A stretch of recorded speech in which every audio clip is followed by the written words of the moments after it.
Waterloop.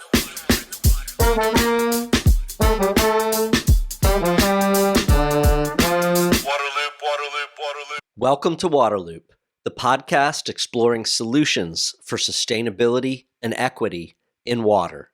I'm the host, Travis Loop. This is episode number 201, a look inside Navajo Nation. Water management is critical and challenging for Navajo Nation, which spreads across 27,000 square miles of the arid Southwest. In this episode, Crystal Tulley-Cordova, Principal Hydrologist for the Navajo Nation Department of Water Resources, shares her experiences and observations, including how climate change is impacting the landscape. She discusses the role of Navajo Nation in management of the Colorado River and how tribes in the basin are seeking greater influence. Crystal also talks about the influx of federal funds for infrastructure and how it is supporting progress on Navajo water projects. Before starting, I want to tell you about this episode's sponsor, Flume Utility and Business Solutions. I have a Flume system at my house to track water use in real time and show me what's happening on my smartphone.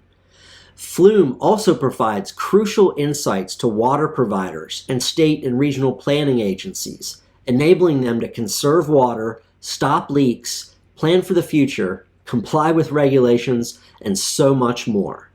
Flume is partnering with leading water utilities across the country, such as the San Antonio Water System, Orange County Municipal Water District, and East Bay Municipal Utilities District. Flume's nationwide network of sensors collect residential water use data at 5-second intervals. It provides detailed analysis of how water is used indoors and out, even down to the fixture level. To learn more, visit flumewater.com and please reach out to their team at partnerships@flumewater.com. You're in the water loop.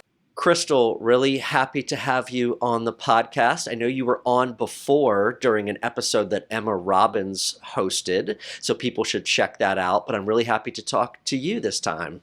Yeah, it was a lot of fun participating in the episode with Emma. I'm really interested in talking to you about water and Navajo Nation. Before we kind of get into the water side, if you will, could you talk to folks about Navajo Nation, this place, and what your role is? The Navajo Nation is located in the southwestern United States, and it spans over 27,000 square miles across Utah, Arizona, and New Mexico, and we also have land in Colorado as well. It's the largest land-based tribe as well as the largest populated tribe in the United States, and we straddle the upper and the lower Colorado River Basin, but that's not the only river basin that we are in. We are also in the Rio Grande Basin. So we're a large tribe spanning many different transboundary areas. And you are a hydrologist for the Navajo Department of Water Resources or Water Management. Could you talk about that role of yours and what you do? Yes, I'm a principal hydrologist with the Navajo Nation Department of Water Resources. And it's the largest department of water resources, or the largest department within the Division of Natural Resources. And there are 3 branches within our Department of Water Resources. And those branches include the branch that I work for, Water Management Branch, that's responsible for water rights, the GIS databases, as well as a lot of the efforts to be able to secure funding for regional water development projects. In addition to that, we have 2 other branches. One branch focuses on agricultural water as well as livestock water, and that's the Technical Constructions and Operations branch. And then the other branch is the safety of dams, so taking care of a lot of the reservoirs throughout the Navajo Nation. And as a hydrologist, what I do is work on a variety of efforts. I'm a program manager for regional water supply development projects. I also am a technical expert in providing support to our attorneys in implementing water rights that have been settled, as well as working on unresolved water rights, whether they be in litigation or settlement. And in addition to that, with the hydroclimate challenges, climate change impacts on hydrology, like the drought impacts on water availability, I have been in a lot of the Colorado River conversations as there has been an imbalance between the supply and the demand. One of the things I love is following you on LinkedIn. I really encourage people to connect with you on there because you get to travel around Navajo Nation, especially through your work, and you just make all these great observations, share the beautiful scenery, but really great observations about kind of the state of water there, the impacts of climate change. Could you talk a little bit more about that, like how your work takes you around? And some of the things that you're seeing these days and why you share. I guess that's like a three-part question there, but yeah, you see where I'm going. Yeah, so I know a lot of people are maybe unfamiliar with what a tribal water manager does or is interested in, and even have an understanding about the status of water. And when we think about water, especially as a tribal water manager, because of our indigenous knowledge that is very rooted not only in using water as a supply, but also associated with our identity, there's a different relationship with water. And then also thinking about not only one aspect of water, meaning the water that we use, but also thinking about all the contributors of the water cycle and having an understanding of that, because all of those are interrelated and interconnected, and an imbalance in one area can provide challenges in another area. As an example, precipitation challenges. So when I share about water in the Navajo Nation, I like to share to try to give the people a different perspective about what observations are in our area. I know, so our capital of the Navajo Nation is located within Window Rock, Arizona. And oftentimes, when people throughout the United States or throughout the world think about Arizona, they think about saguaro cactus, and they think about over 100-degree temperatures. And when you think about northeastern Arizona, the latest post, for example, I shared a few days ago that we had 10-degree Fahrenheit degrees for our lowest temperature for the night. And when you look at the whole state of northeastern, or for the whole state of Arizona, that may not necessarily be representative of the whole state. So just sharing a perspective that even in the state that we live in, we have a uniqueness that comes to our experiences, but not only that, to our interactions with water. Yeah, and I know that some of your posts have really talked about the water impacts from climate change, right? As you go around both sides of it, right? Like the lack of water, but then also some of these even heavier storms that have come and hit Navajo Nation, right? Like you've kind of seen both extremes during your travels recently. Yeah, for sure. So, one of the things that I just talked about was drought. So, like an imbalance between supply and demand in the Colorado River Basin.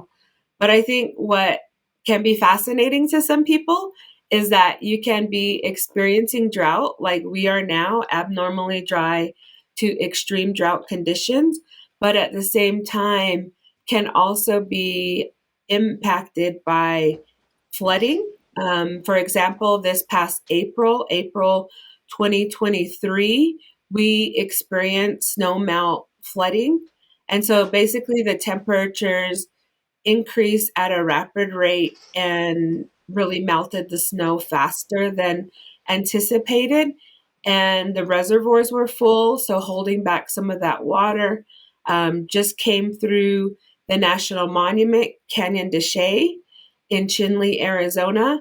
And because that system is usually dry, it was running at about a third of the flows in the San Juan River, which is a tributary to the Colorado River. So that's pretty unusual for a stream that is generally dry most of the year.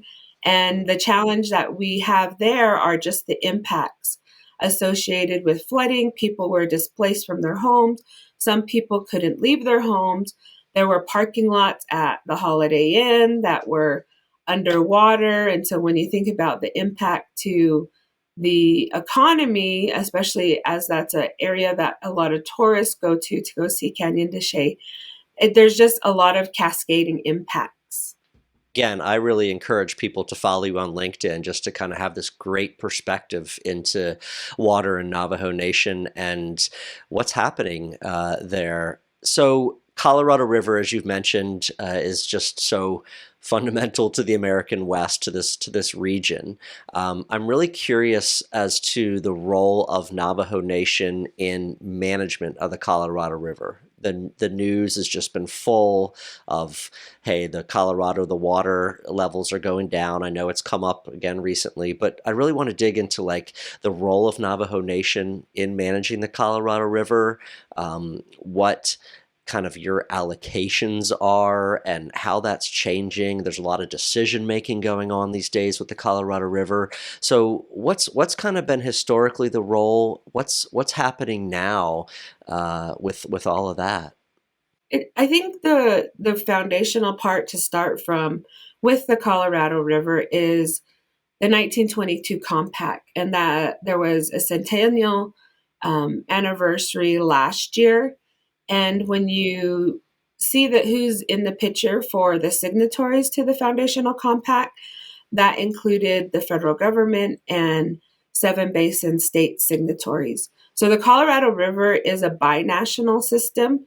It's in the US in 7 basin states, including Wyoming, Utah, Colorado, New Mexico, as well as Arizona, Nevada, and California. But it also goes south into Mexico. And although tribes have been here for millennia and Mexico has been in existence for a long time, the country of Mexico and the tribal sovereigns were not included as signatories. But I think it's also important to have an understanding about the historical aspect. I mean, even in 1922, Navajo Nation citizens were not didn't have the right to vote. So in some sense, they were not considered full American citizens. And so it's important to take that historical concept and be able to fast forward today. So the law of the river started with that foundational compact, but over the years, because there hasn't necessarily been inclusion of tribes, however, there have been challenges associated with the hydrology. There have, and through the advocacy of tribes, there have been increased tribal participation in discussions about Colorado River. So in August was the first time that the federal government, Department of Interior, Bureau of Reclamation, the 7 basin state representatives, and tribal sovereigns met, being able to discuss the operations of the Colorado River. And so there's something that's called the post 2026 effort. And so there's right now the Colorado River Basin is working according to the 2007 interim guidelines. However, the Secretary of the Interior, Deb Haaland, has described that the hydrology, the current hydrology, and the future hydrology are decreased in a way that no one had anticipated, according to the federal 2007 interim guidelines. And so associated with that, basically stating, paraphrasing by saying, you know, it's been worse than anyone had ever anticipated with the hydrology. And so now there's an effort to be able to try to come up with solutions associated with addressing the challenges that exist with not having enough wet water for what is described to be delivered to the stakeholders in the Colorado River Basin. And tribes have a significant water rights in the Colorado River Basin, and Navajo Nation also being one of them. We have water rights in the upper basin in the state of New Mexico, as well as in the state of Utah. And we continue to work to resolve our unresolved water rights in the state of New Mexico, as well as in the state of Arizona. But I think what really came to light in the past couple of years is the opportunity to be able to partner with tribes to assist with being able to provide that water under some of the conservation programs that were federally funded. Yeah, so complicated, such a complicated situation. So the whole, water rights, first in time, first in line, does that not put Navajo Nation and other tribes as the most senior water rights? Yes, we do have high priority rights. I mean, our water rights vary Mm, depending on the area, especially because Navajo Nation didn't start out as over 27,000 square miles. It started out smaller than that, but through treaties and different executive orders have grown to the land base that it currently is.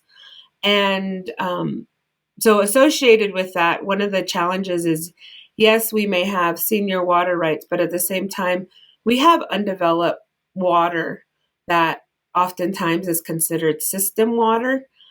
We are working to develop our water to help close the clean water access gap with projects like the Navajo Gallup Water Supply Project, as well as an agriculture project that we have called the Navajo Indian Irrigation Project.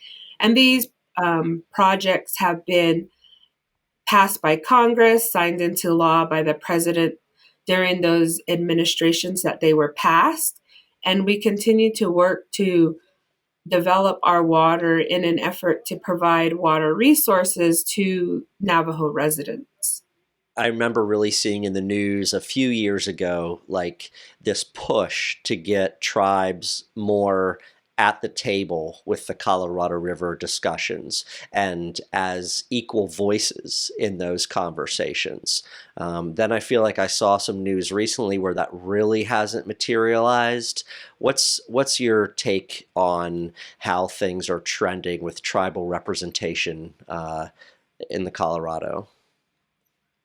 So the challenges that exist are have existed for a long time, over 100 years. And when you think about the need to change, things don't just change overnight. And as an effort to be able to address the changes, there's been a lot of advocacy by the tribes to be able to voice their opinions and their desires to be more in conversation with the happenings associated with the management of the Colorado River Basin, because there is a lot of impacts that can be seen by tribes. Tribes have variable water uses and, as such, have variable impacts. And with that being said, there have been some efforts to be more inclusive of tribes in Colorado River Basin management. As an example, in the upper Colorado River Basin, there was the inclusion in the drought response operations agreement, the plan that came, that is all authorized under the 2019 drought contingency plan for the upper basin, was being a part of the drought response operations plan framework. There's a section 7.2, that specifically describes how tribes in the upper basin can be a part of the decision making process, whereas before the existence of that section 7.2, tribes were informed after the fact, after decisions were being proposed. And so we see that as a step in the right direction. And because of all of the law of the river consists of a lot of congressionally approved acts, there are challenges associated with some limitations for tribal participation in certain ways. But what we continue to advocate for is for formalization in decision making, because we don't want to be informed after decisions have been made, only to know that our voices cannot be a part of the decision making process. Shifting gears, there's been a lot of federal funding that's come down for water in recent years, including the Infrastructure Investment and Jobs Act and the and those other kinds of legislation. Just curious how this funding has assisted Navajo Nation, and maybe what's going to be happening over the next 3, 4, 5 years because of all of this funding. There definitely has been an influx of unprecedented funding for water development, not just for tribes, but for the United States. So cities and counties and states were able to get funding under the Coronavirus Aid Act, also known as CARES Act, under the American Rescue Plan Act, also known as ARPA, and also under the Infrastructure Investment and Jobs Act, also known as a bipartisan infrastructure law. And then the last bit of funding has been the Inflation Reduction Act funding. And with that being said, during the first wave of unprecedented funding, it definitely helped during the height of the pandemic to be able to do projects like constructing transitional watering points in Navajo communities that didn't previously have a permanent watering point. And so 59 of those of the 110 Navajo communities were able to get a watering point that was closer to them. Under the American Rescue Plan Act funding, we have received as a nation, the Navajo Nation, funding that is going towards water development. Those projects, some of them have completed, some of them are currently in progress. But essentially, what's being done is interconnecting those homes that didn't previously have piped water or sanitation services and connecting them to the public water system. In addition to that, there's also infrastructure projects like electricity. Electricity is an important aspect to water as well, because you need electricity in order for your water heater to work. And so there's also projects that are supporting interconnecting homes with electricity. So we're doing that with funding. There's also some under the Infrastructure Investment and Jobs Act funding. There was $3.5 billion that was identified to one of our federal partners for water development, the Indian Health Service, who connects homes to the public water system as well. And so under that effort, there are a significant amount of work being done to be able to interconnect those homes. But I mean, associated with that also includes those storage tanks that are needed, those booster pump stations that are needed to transmit the water across the vast landscape. And in addition to that, the supply needed to be able to help with creating that sustainability for water. And so when we think about the projects that are all being done, it's really as an effort, a collective effort between the Navajo Nation Department of Water Resources, the Indian Health Service, and our Tribal Utility Authority, Navajo Tribal Utility Authority, to be able to work on projects to secure the water future of the Navajo Nation, but also to create water sustainability.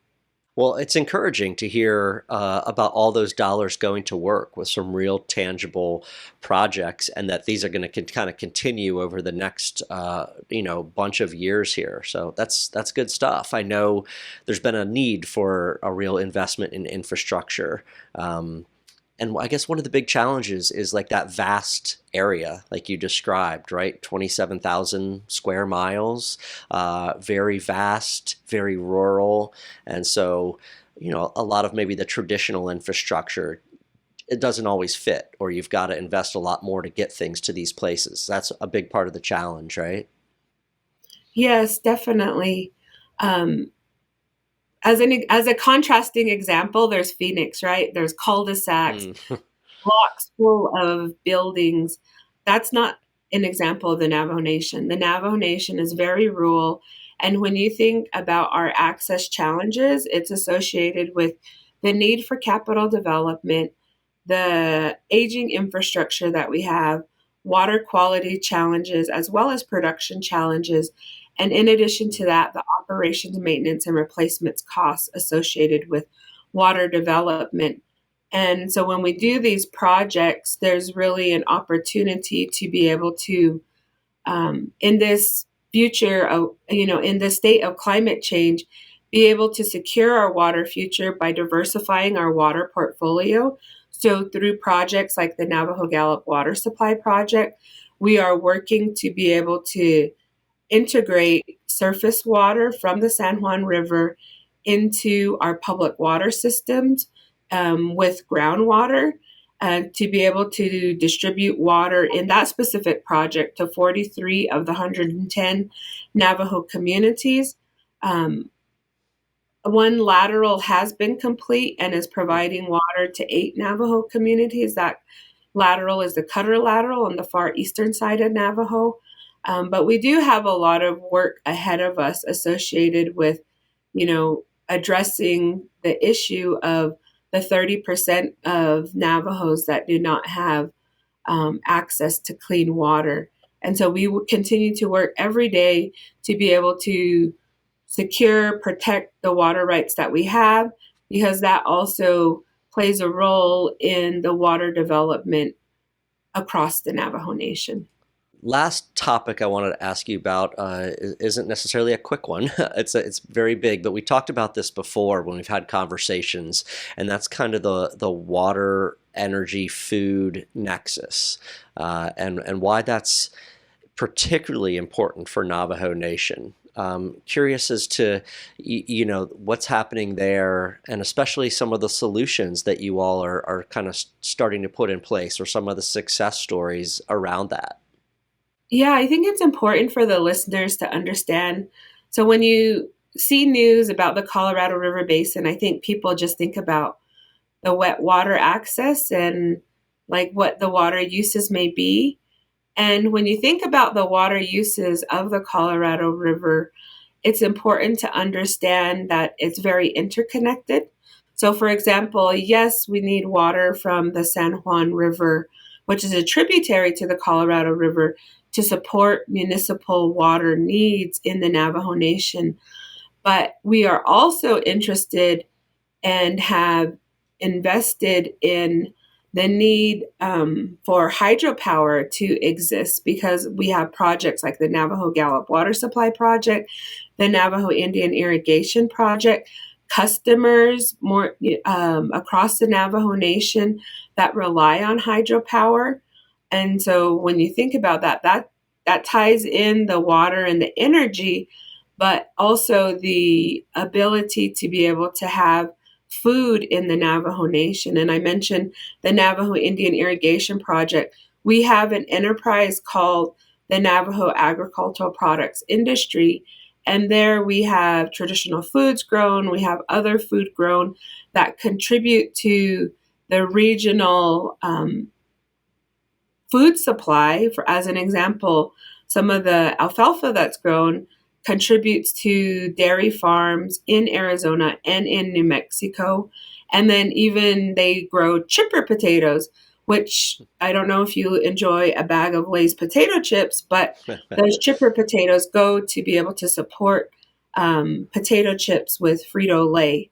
And so when we think about it, I think it's important to consider all of these interconnections that exist associated with water. But even just thinking about Colorado River Basin, sometimes people only think the people within the basin are impacted by the flows in the Colorado River. But in actuality, when you think about the hydropower impact there and the water supply, there are places that are impacted that are outside the basin. For example, Albuquerque, New Mexico, Santa Fe, New Mexico are outside the basin, but they get water from the San Juan Chama project, and that water comes from the Colorado River Basin. And there's a county in New Mexico, Lea County, that receives hydropower, their power from hydropower, that is produced within the Colorado River Storage Project that's produced at Glen Canyon Dam, for example. Awesome. So what's kind of the next big thing? There's all these topics you talked about. You have so much on your plate. What's the next thing that you're excited about, or the next kind of success story that you see happening with water for Navajo Nation?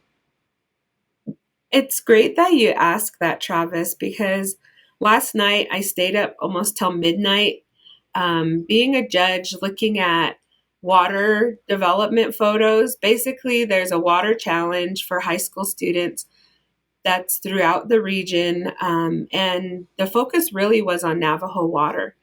And I was really encouraged to be able to know that the extent of knowledge that these students had, and they're not all from on the Navajo Nation high schools, they're from outside the Navajo Nation. And what was interesting to me was just their knowledge, their base knowledge about the water challenges that exist within the Navajo Nation. But more interesting to me was them thinking outside the box of solutions of how to address the water challenges that Navajo Nation has, and being able to see those wrapped up in a 5-minute video in various ways to be able to describe variable solutions. I mean, solutions including water delivery by electric bikes, including these very advanced technologies for water infiltration, and also interconnecting wells, and also including surface and groundwater to be able to distribute to these homes in the Navajo community.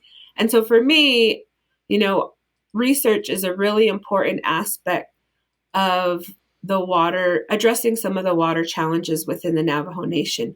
Granted, the Navajo Nation doesn't have research dollars, because the money that we do have, we spend on long-term sustainable projects for water development to close the clean water access gap. But through our different academic partners at universities, at colleges, we're able to work with students as well as faculty members, and even down to the Mesa chapters throughout New Mexico, working with them to think about innovative ways to address water challenges within the Navajo Nation. I always love it when the answer is like about the next generation and the hope that they instill, right? These people are coming up with creative, young people coming up with creative ideas, showing how bright they are, showing that they have more awareness at their age than we did when we were that age, right? That's really encouraging for the future. For sure, I couldn't agree more. And I mean, even their video capability, making an amazing video, was great as well. Oh, wow. Cool. Well, Crystal, I feel like I could talk to you for hours about Navajo Nation and water, but I appreciate your time and your perspective. I'll say it again. People on LinkedIn should reach out, at least follow you on LinkedIn, to just get this great insight into this amazing place and the amazing people. But thank you so much. Thank you, Travis. Have a wonderful day. Thank you for listening to the podcast. To find all episodes, sign up for email updates, and connect on social media, visit waterloop.org. Waterloop, Waterloop, Waterloop.